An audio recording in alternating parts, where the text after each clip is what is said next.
Maganda mag-campsite dito, 500 lang daw. Oh, ito yung ilog. Ilog ng Debunggol. Ha?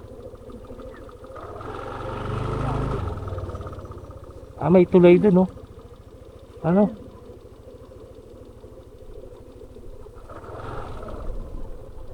Oh, 500 lang daw dito.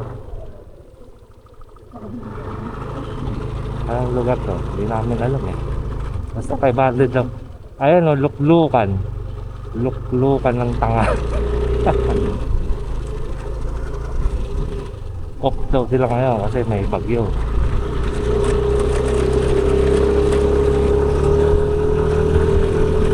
So, bawal daw camping ngayon. May bagyo. Pero maaraw. Ayan, oh, luklukan ng tanga. Pwede rin tayo dun, ano?